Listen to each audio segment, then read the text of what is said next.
ఒక ఆవిడ వంకాయలు, బీరకాయలు, ఉల్లిపాయలు, బెండకాయలు నన్ను పంపుటి వెళ్తుంది. మీరు ఆర్చుకొని తీర్చుకొని వచ్చేసరికి ఆవిడ అక్కడికి వెళ్ళిపోయింది. ఏమంటారు మీరు ఆవిడ్ని? ఏమో వంకాయలు, బీరకాయలు రా. వస్తుంది బుట్ట దించి ఎన్ని కేజీలు కావాలని అంటుంది. అంతేనా?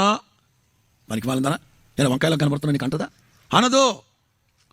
కొబ్బరి బొండాలు అమ్ముతున్నాడు ఒకడు. కొబ్బరి బొండాలు నేల కొబ్బరి బొండాలు, కొత్తపేట కొబ్బరి బొండాలు. మనం బయటకు వచ్చేసరికి అక్కడ దాటి వెళ్ళిపోయాడు. ఏమంటాం?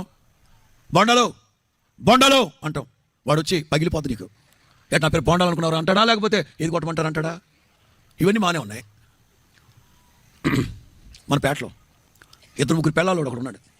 ఆడటి వెళ్ళేటప్పుడు 2-3 పిల్లలు అంకులో అని అన్నాం అనుకో, పెంకులు రాలిపోతాయి మనకు. నేను ఎంతమందికి చేసుకుంటే నీకెందుకు, నీకు ఓపిక నువ్వు కూడా చేసుకోరా అంటాడు.